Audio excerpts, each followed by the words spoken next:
నేను మీకడ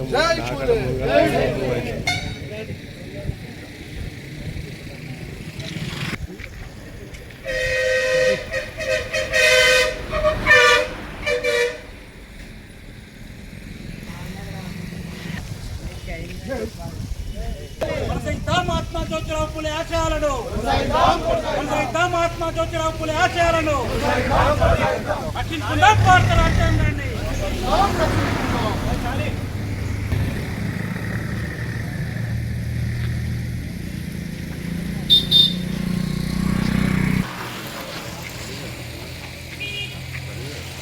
జై ఫులే, జై ఫులే.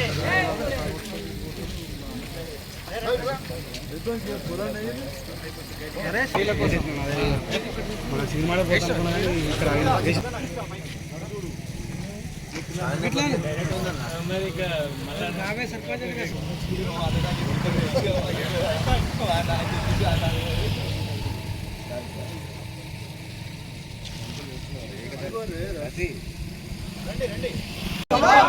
కాపాడుకుందాం భారత రాజ్యాంగాన్ని.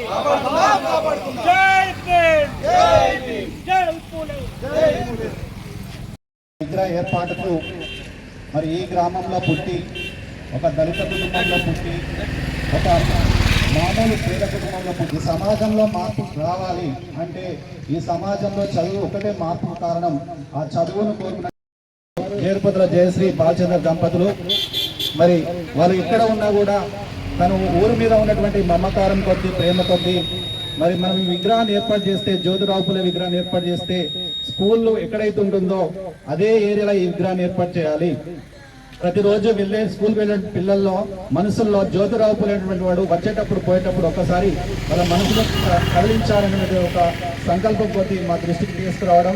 మరి మేము సర్పంచ్గా ఉన్న సమయంలో ఇక్కడ మరి ఒక మహనీయుని విగ్రహాన్ని ఏర్పాటు చేసుకోవడం ఇలా దేశం కాదు బాబాసాహెబ్ అంబేద్కర్ లాంటి వ్యక్తులకు కూడా ఇలా ఒక మహాత్ముగా సంబంధించినటువంటి ఒక గొప్ప మహనీయుని మరి ఈ గ్రామంలో సమాజానికి జ్ఞానాన్ని అందించేటువంటి కార్యక్రమాన్ని మొదలుపెట్టడం జరిగింది. అందులో మొట్టమొదటిగా స్త్రీలకు చదువు ఉండాలని చెప్పేసి 1848వ సంవత్సరంలో పూనా పట్టణంలో ఆయన మహిళల కోసం మొట్టమొదటి పాఠశాలను ఏర్పాటు చేయడం జరిగింది. మరి ఆ పాఠశాలకు ఉపాధ్యాయులు అవసరం కాబట్టి వాళ్ళ భార్యనే చదివించి వాళ్ళ భార్యనే ఆ పాఠశాలకు ప్రధానోపాధ్యాయులు హెడ్ మాస్టర్ని చేసి ఆమె ద్వారా చదువు చెప్పించడం జరిగింది. ఆ రకంగా 50కి పైగా స్కూళ్లను ఆయన స్థాపించడం జరిగింది. అదేవిధంగా సమాజంలో ఉన్నటువంటి రుగ్మతలు, ఆ కాలంలో ఉన్నటువంటి మూఢనమ్మకాలు కావచ్చు, ఇవన్నీ కూడా సామాజిక అసమానతలు కావచ్చు, సాంఘిక దురాచారాలు కావచ్చు, వీటన్నిటిని రూపుమాపడానికి ఆయన ఎన్నో రకాలైనటువంటి ఒక మనిషి గురించి ఈ సంవత్సరాల తర్వాత కూడా మాట్లాడుకుంటున్నాం అంటే ఆయన సమాజానికి చేసినటువంటి సేవ, ఆయన నుంచి మనం తీసుకోవాల్సినటువంటి మంచి లక్షణాలు. సమాజంలో ఎంతో దురాచారాలు ఉన్నప్పుడు ఒక మహిళ తన భర్త చనిపోతే ఆమెకు గుండు గీసి తెల్లబట్టలు వేసి జీవితాంతం కూడా ఆమె మళ్ళీ పెళ్లి చేసుకోకుండా వేసి చాలా నానా అవస్థలు పెడుతున్నటువంటి క్రమంలో ఆ వ్యవస్థకు వ్యతిరేకంగా ఆయన పోరాటం చేసిండు. దానికి సమాజం మొత్తం కూడా సహకరించింది. చదువు కోసం ఆయన పోరాటం చేస్తే సమాజం మొత్తం సహకరించింది. ఆయన వితంతుల కోసం పోరాటం చేస్తే సమాజం సహకరించింది. అనాథల కోసం, వృద్ధుల కోసం ఏ కార్యక్రమం చేసినా కూడా ఆనాడు సమాజం సహకరించింది. అట్లా సమాజం యొక్క సహకారంతో సమాజాన్ని మార్చడం కోసం, స్వార్థాల కోసం కానీ అప్పుడు సమాజం కోసం సంఘాన్ని ఏర్పాటు చేసిండు, సమాజం కోసం జీవితాన్ని త్యాగం చేసిండు. సో దాన్ని మనం స్ఫూర్తిగా తీసుకోవాలి. సమాజం కోసం ఈరోజు ఎన్నో రకమైనటువంటి రుగ్మతలు ఉన్నాయి, సమాజంలో ఏమి లేదని మనం అనుకోవద్దు.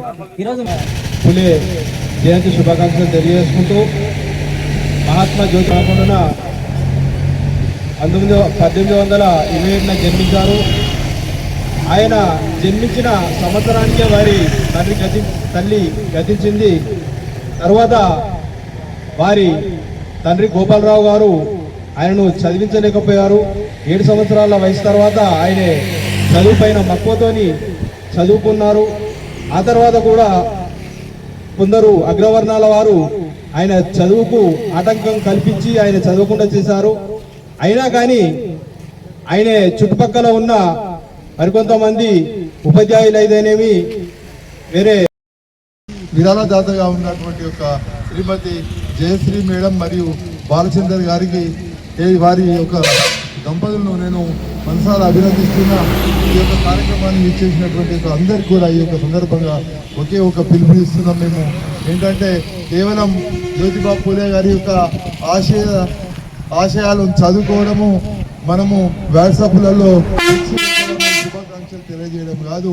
మనస వాచ కర్మేణ ఖచ్చితంగా ఆయన ఆశయ సాధన కోసం మనం కంకణబద్దులై ఈ సమాజంలో నేటికి కూడా ఉన్నటువంటి యొక్క సామాజిక రుగ్మతలను, కుల వివక్షలను పూర్తిగా తొలగించి మానవులందరూ ఈ యొక్క సమాజంలో సమానత్వంతో ఎలాంటి భేదభావాలు లేకుండా జీవించబోయేటువంటి ఒక నవయుగ సమాజం కోసం అందరం కూడా కంకణబద్ధులం కావాలని చెప్పి ఒక సందర్భంగా నేను మనవి చేస్తూ జై పూలే. హుస్నాబాద్ అగ్రికల్చర్ మార్కెట్ కమిటీ వచ్చిన గ్రామస్తులకు అందరికీ నా అభినందనలు. సుందరగిరిలో జ్యోతిరావు పూలే గారి ఉనికి ఉండడం కూడా మనందరి అదృష్టం. ఎందుకంటే ఇప్పుడు మాట్లాడుతున్న చూసిన యువకులు అందరూ కూడా ఎంత చైతన్యవంతంతో ఎంత చాలా అద్భుతంగా మాట్లాడేది. ఇటువంటి చైతన్యం అంటే పూలే గారిని చూసినప్పుడల్లా అది మనకు డబుల్ అవుతుంది. అతని జీవితం ఒక ఆదర్శం, వారి కుటుంబమే ఆదర్శం. ఒక పుణ్య దంపతుల్లాగా దేశానికి ఒక్కరి సరిపోతుంది, కుటుంబం మొత్తం వచ్చేదాన్ని. ఇద్దరు కుటుంబాలు, ఇద్దరు పుణ్య దంపతులు, వాళ్ళు విద్యకు చేసిన సేవ మనం ఎప్పటి కూడా మర్చిపోవద్దు. వాళ్ళ చైతన్యాన్ని పుణికిపుచ్చుకోవడం. ఎందుకంటే విజ్ఞానం చదువు అనేది వయసుతో సంబంధం లేదు. అది ఎప్పుడైనా కానీ చదువుకోవచ్చు, ఎప్పుడైనా కానీ మనం దాంతో మనం అభివృద్ధి చెంది ఇతరులు అభివృద్ధి చెందొచ్చు అనే ఒక గొప్ప సందేశం ఇచ్చినందుకు వారి యొక్క సేవలు ఎప్పుడు మనం కొనియాడుకుంటూ వారి యొక్క జయంతి ఉత్సవాలను ఘనంగా ప్రతి సంవత్సరం జరుపుకొని వారి యొక్క చేసిన సేవలను స్మరించుకుంటూ సాంఘిక సంస్కరణ పునాదులను కూడా వేయడం జరిగింది. ఆయన బాటలోనే రకరకాల సంఘ సంస్కరణలు బయలుదేరినాయి.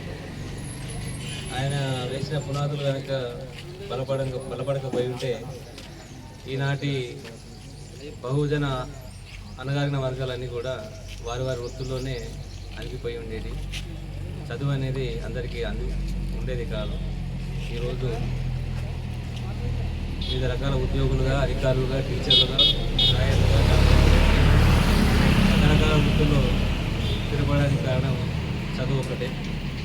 కాబట్టి వారి ఆశయాలకు అనుగుణంగా వారి పేరు చెప్పడం కానీ కాదు, వారి ఆశయాలకు అనుగుణంగా చదువును బాసరగా చేసుకొని చదవడం, మన పిల్లల్ని కూడా చదివించడం ద్వారా వారి ఆశయాలను సాధించాలని మనం కూడా ఈ జాతికి ఇక్కడ మన ప్రాంతానికి మనం ఎక్కడో చేయలేకున్నా మన గ్రామంలో ఉన్న అంతా ఎంతో మంచి చేయాలని ఒక తలంపుతోనే ఈ కార్యక్రమంలో భాగస్వామ్యం అయినాం. కాబట్టి దీన్ని ఈ రోజు నుండే మనం కంకణబద్ధులమై మహనీయుల ఆలోచన విధానానికి మనం అడుగుదాడలలో నడుస్తూ ఆయన ఏ విధమైన ఆదర్శంగా ఉన్నారో మనం కూడా అందరికీ ఆదర్శంగా ఉంటూ అందరినీ మనతో పాటుగా మనం వాళ్ళతో పాటుగా ఉంటూ మన గ్రామాన్ని మొదలు, మన ప్రాంతాన్ని మొదలు, మన ఈర్షా ద్వేషాలకు ఖచ్చితంగా ఉంటూ మన గ్రామంలో మనము ఆయన యొక్క ఆలోచన విధానాన్ని కొనసాగించాలని గ్రామ యువకులకు, అన్నదమ్ములకు, మా తోటి అందరూ కూడా ధన్యవాదాలు తెలియపరుచుకుంటున్నాను.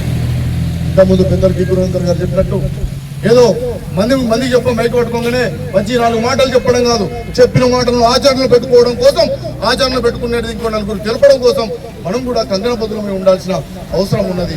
అందరం కూడా ఉంటే ఈ విధంగా ఆయన కన్న కళలు ఆ రోజు ఏ త్యాగం అయితే చేసిండ్రో, దేనికోసమైనా తప్పించిపోయిండ్రో దాన్ని నిజంగా మనం నిజం చేసిన వాళ్ళం అవుతాం. కాబట్టి అలాంటి మహనీయుని రోజుకొక్కసారి ఆయన విగ్రహాలను చూస్తూ నమస్కరించు హృదయపూర్వమైన మనం ఏదైనా మనసా వాచా కర్మణ ఆయనను స్మరిస్తూ నమస్కారం చేస్తూ ఆయన యొక్క ఆలోచన విధానాన్ని రోజుకొక్కడి చొప్పున మనం ఇంప్లిమెంటేషన్ చేసినా మనకు అవకాశం వచ్చినప్పుడే పని కట్టుకొని పోయి మన పని పెట్టి ఇంటికాడ ఏం లేకుండా పెద్దల మీద కూర్చొని మాట్లాడడం కాదు, మన పని మనం చేసుకుంటూ మన పిల్లలను విద్యాబుద్ధులను నేర్పించుకుంటూ మన వార్డును, మన గ్రామాన్ని అభివృద్ధి చేసుకుంటూ వీలైన కాడ మహనీయుల యొక్క మహా గొప్పతనాన్ని వ్యక్తపరుచుకుంటూ విద్యాలయాలకు పోయి చిన్నపిల్లలకు ఇప్పటి నుండే మహనీయుల యొక్క చరిత్ర చెప్పినట్టుంటే వాళ్ళు కూడా ఆలోచన విధంగా వారు కూడా మహనీయులుగా మారే అవకాశం ఉన్నదని మన ప్రతి ఒక్కరికి జరగవలసిన బాధ్యత ఉన్నది.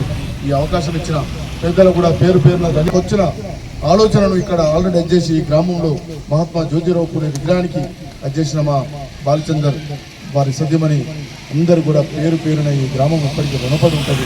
ఇంకా అలాంటి మంచి మంచి పనులు కూడా ఈ గ్రామంలో ముందుండాలి. అన్ని రంగాలలో ముందుండి ఈ సుందరగిరి అంటే అందమైన కొండ ఉన్నది కాబట్టి అన్ని రంగాలలో ముందు ఉండాలని దానికి అందరికీ ఇక్కడ ఉన్న భక్తులు అన్ని రంగాలలో ముందుండి ఆలోచన చేసి మన గ్రామాన్ని మంచిగా మార్చుకోవడానికి ప్రయత్నం చేసుకుందాం. అలాగే మండలాన్ని, అలాగే ప్రాంతాన్ని, నియోజకవర్గం